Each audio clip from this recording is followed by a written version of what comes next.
Olá, meus irmãos, eu sou o pastor Jackson e hoje eu quero trazer para você um estudo sobre Jó, capítulo 2, versículo 9, onde talvez você já tenha ouvido alguém falar sobre Jó 2:9, em vez da mulher de Jó mandar amaldiçoar a Deus e morrer, ela manda abençoar a Deus e morrer. Pois é, muita gente quando começa a estudar o texto original toma um susto, né? Porque no hebraico de Jó 2:9 aparece uma palavra que significa abençoar. O verbo lá é bará. E aí surge a dúvida. Afinal de contas, a Bíblia ela foi mal traduzida? A mulher de Jó disse mesmo abençoa Deus e morre? Ou o sentido continua sendo o mesmo amaldiçoa Deus e morre? Hoje eu quero te mostrar de uma forma clara e prática que essa questão não se resolve somente olhando para um dicionário, um lexo. Ela se resolve olhando para o contexto. E no final desse estudo você vai perceber que essa passagem não fala apenas sobre uma palavra hebraica. Ela fala sobre dor, sobre desespero, sobre sofrimento, interpretação bíblica, até sobre a forma como nós julgamos as pessoas feridas. Então fica comigo até o final desse vídeo, porque esse estudo pode mudar a forma como você lê todo o livro de Jó. E não só o livro de Jó, né, mas muitos outros livros da Bíblia. Então vamos começar pelo texto, né? Em Jó 2:9, a esposa de Jó olha para ele naquele estado terrível, ferido, doente, quebrado por dentro e por fora, e diz algo que ficou marcado na história bíblica. Em muitas traduções ela diz: Você ainda conserva a sua integridade? Amaldiçoa a Deus e morre. Só que quando alguém vai para o hebraico, encontra ali um verbo que, em seu sentido mais comum, é traduzido por abençoar. E aí há uma confusão, é aí que a confusão começa, né? A pergunta então é, se a palavra geralmente significa abençoar, a palavra bará, por que quase todas as traduções sérias colocam amaldiçoar? Será que os tradutores erraram? Será que eles esconderam alguma coisa? Ou será que o problema está em achar que uma palavra sozinha resolve o significado do texto? E aqui já entra uma lição muito importante. A Bíblia não se interpreta por palpite nem por palavras soltas de dicionário, mas a Bíblia se interpreta através do seu contexto. Esse é o ponto central. Uma palavra pode ter sentidos diferentes dependendo do ambiente que ela aparece. Isso acontece no português, acontece em qualquer língua e acontece também no hebraico bíblico. A Bíblia não é um livro único escrito de uma só vez, ela é uma biblioteca. São muitos autores, épocas diferentes, estilos diferentes, contextos diferentes. Então não dá para pegar uma palavra e achar que ela sempre vai significar exatamente a mesma coisa em todo lugar. Por isso a pergunta correta não é apenas o que essa palavra pode significar no lexo. A pergunta correta é o que essa palavra significa aqui nesse capítulo, nessa fala, nessa situação. E quando a gente faz isso no livro de Jó, a resposta começa a aparecer com muito mais clareza. Agora preste muita atenção nisso, porque aqui está uma das partes mais fortes do estudo. Esse mesmo verbo aparece outras vezes nos capítulos 1 e 2 de Jó. Primeiro, em Jó, capítulo 1, versículo 5, Jó oferecia sacrifício para os seus filhos, porque pensava que talvez eles tivessem blasfemado contra Deus em seu íntimo. Lá diz assim: Decorrido o turno de dias de seus banquetes, chamava Jó os seus filhos e os santificava. Levantava-se de madrugada e oferecia holocausto segundo o número de todos eles, pois dizia: Talvez tenham pecado os meus filhos e blasfemado contra Deus em seu coração. E assim Jó fazia continuamente. A palavra blasfemar aí é a mesma palavra usada lá em Jó 2:9, bará, que significa amaldiçoar. Bará significa abençoar. Agora pense comigo, faria sentido traduzir isso como talvez meus filhos tenham abençoado a Deus? A palavra está bará, é abençoar.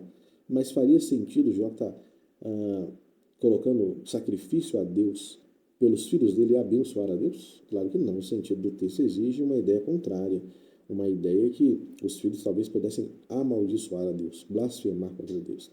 Depois lá em Jó 1:11, Satanás desafia, dizendo que se Jó perdesse tudo, né, falando com Deus, ele reagiria contra Deus. Lá diz assim: Estende, porém, a mão e toca em tudo quanto tem e verás se ele não blasfema contra ti. A palavra blasfemar também é bará, que significa abençoar. De novo, não faria sentido entender que Satanás estivesse dizendo: Jó, vai te abençoar, vai abençoar a Deus na tua face. O fluxo da narrativa aponta para a revolta, para a rejeição, para a ruptura. E ainda também lá em Jó, capítulo 2, versículo 5, Satanás insiste, né? Toca no corpo dele, fere a sua saúde e você verá como ele vai responder. O texto diz: Estende, porém, a mão, toca-lhe nos ossos e na carne e verá se ele não blasfema contra ti. Quando nós olhamos o texto original, a palavra blasfemar é a mesma, bará, que significa abençoar. Então, mais uma vez, o contexto não permite a leitura comum de abençoar, mas de amaldiçoar. Então, quando chegamos lá em Jó 2,9, na fala da esposa, nós já estamos dentro de um campo semântico construído pelo próprio texto.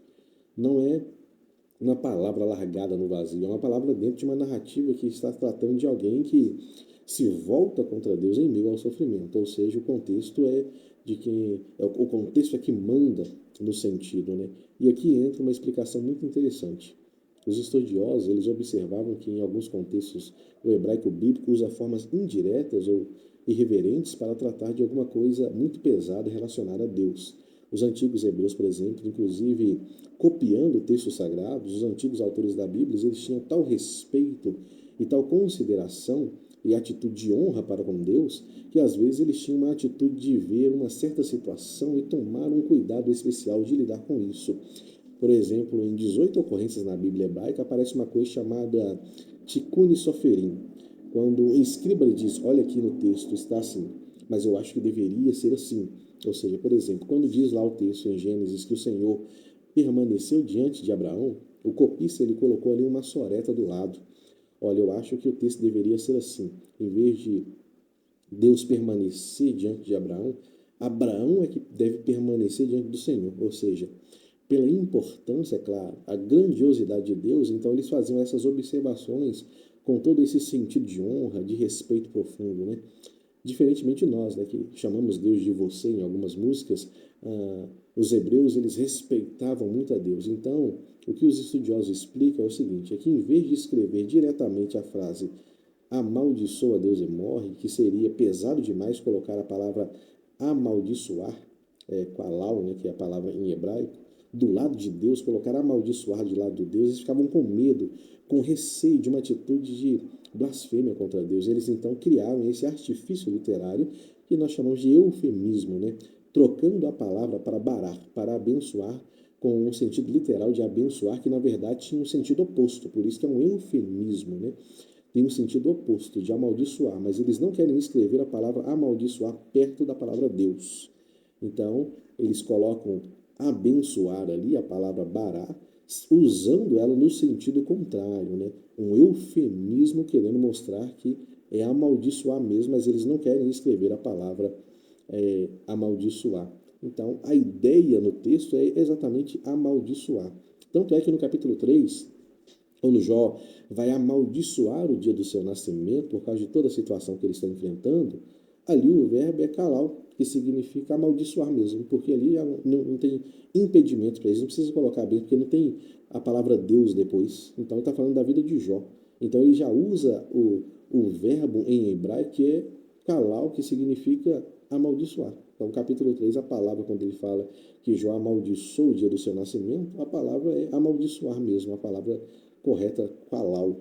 Portanto, fica muito claro que quando o texto de Jó, capítulo 2, verso 9, traz a narrativa ali poética e bonita de tudo que acontece, trabalhando essa trajetória com um sentido de explicação sobre como lidar com a vida debaixo da relação com Deus e com o sagrado, ali nós vamos encontrar a mulher dizendo a frase que significa amaldiçoa a Deus e morre.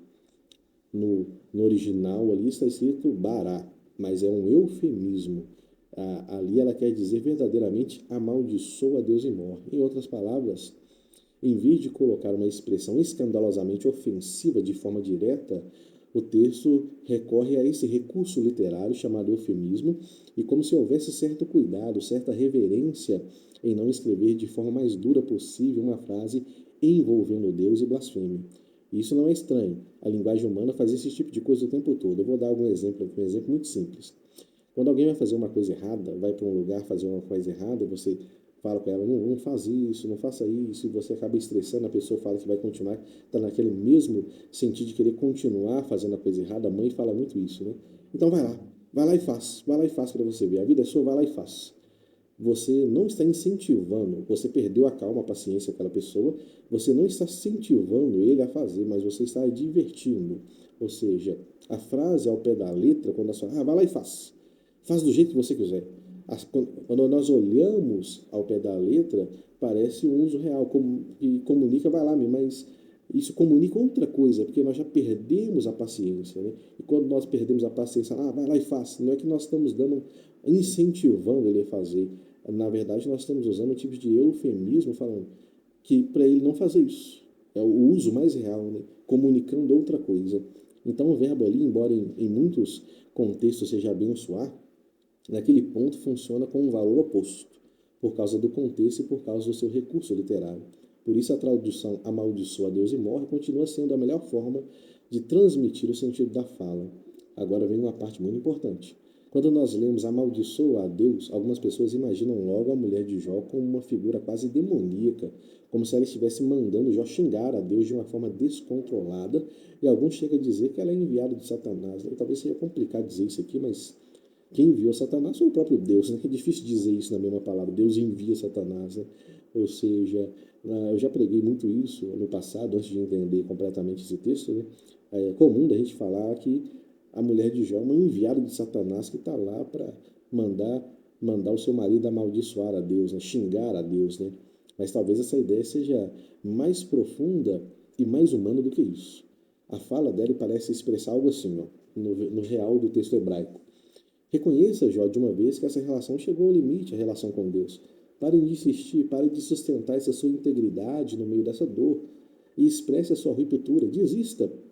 Ou seja, não é necessariamente a ideia de popular, de jogar praga em Deus. É mais uma ideia de romper, de verbalizar revolta, de admitir que na visão dela não faz mais sentido continuar. Ela olha para aquele homem em sofrimento, o marido dela, um sofrimento extremo e pensa: não sobrou nada para Jó, não há mais benefício em continuar assim. Isso torna a fala dela pesada, sim, mas também torna uma cena muito humana, né? Eu já vi pessoas desesperadas em funeral, né? Que perdeu o ente querido. É mais ou menos isso quando uma pessoa está no hospital, sofrendo, entubada. Às vezes as pessoas até oram: ah, Deus, leva essa pessoa, que essa pessoa está sofrendo. É isso que expressa essa comunicação da mulher de Jó com ele. Aqui eu quero tocar num ponto muito importante. Nós costumamos julgar a mulher de Jó com muita facilidade. Às vezes ela é pregada como se ela fosse quase uma enviada de Satanás, mas isso é uma leitura muito simplista desse texto, porque ela também perdeu os filhos, não foi só Jó. Ela também perdeu a estabilidade da casa, as finanças, ela também perdeu, ela é esposa de Jó. Ela também viu a sua vida desabar, ela também estava sofrendo. Então, em vez de tratá-la como uma vilã de uma novela bíblica, talvez seja mais correto nós enxergarmos ela como uma mulher esmagada pela dor. Ela não quer necessariamente o mal de Jó. Ao que tudo indica, ela quer o fim do sofrimento dele. Ela não suporta mais ver o marido dela naquele estado. Isso muda muita coisa quando nós começamos a pensar assim, porque o texto deixa de ser apenas uma aula sobre uma palavra hebraica e passa a ser também uma aula sobre a fragilidade humana. Gente ferida, meus irmãos, falam coisas feridas. Gente cansada interpreta a vida a partir do cansaço. Gente em desespero nem sempre fala a partir da melhor teologia. Então não que ela quer falar mal de Deus, mas ela simplesmente ela quer: Jó, rompa com Deus e morre de uma vez, porque eu já não aguento mais o seu sofrimento, né? Por isso que Jó fala, no contexto, fala como uma louca, né? Porque Deus não nos daria o bem, Deus que nos deu o bem não poderia, não nos daria também o mal. Então, outro ponto fundamental para destacar nesse vídeo que eu estou gravando é isso: o livro de Jó confronta aquela ideia simplista de que quem faz tudo certo só recebe coisa boa, e de quem sofre é porque fez alguma coisa errada. Essa lógica aparece no pensamento dos amigos de Jó e, de certo modo, também no ambiente da fala da esposa, como se a conta fosse simples. Serviu a Deus e você prospera. Sofreu, então alguma coisa está de errado com você. Mas o livro de Jó está justamente mostrando que a vida não funciona assim de uma maneira automática, né? Homens fiéis também sofrem, pessoas íntegras também atravessam noites terríveis.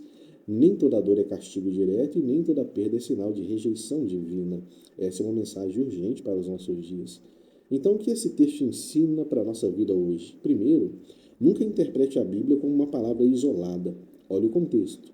E sempre o contexto. Mesmo que você tenha um dicionário, um lexo ali, nunca olhe aquela palavra fora do seu contexto. Segundo, não julgue rápido quem está sofrendo.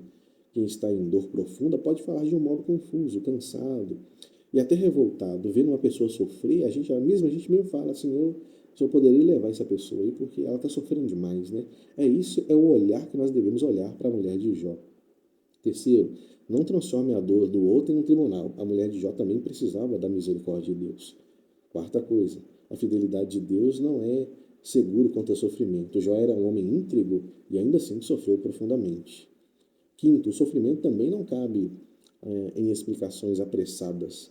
Nem tudo pode ser resolvido com fórmulas, meus irmãos. E por último, Deus continua sendo mesmo quando o justo não entende o que está acontecendo na sua vida. Então, afinal de contas, a mulher de Jó disse: abençoa a Deus e morre, ou amaldiçoa a Deus e morre? À luz do contexto, do fluxo narrativo e do uso do verbo dentro dos capítulos 1 e 2, o sentido da fala é claramente a ruptura, a revolta e a desistência. Por isso, a tradução amaldiçoa a Deus e morre expressa melhor aquilo que o texto quer nos comunicar, mesmo que o verbo ali seja abençoa, seja bará, é um eufemismo. Mas também a maior lição aqui nem seja pela linguística. A maior lição é que a Bíblia precisa ser lida com mais profundidade. A dor humana precisa ser tratada com compaixão.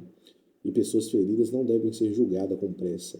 O livro de Jó não foi escrito para nós, para nos ensinar a desprezar a esposa de Jó.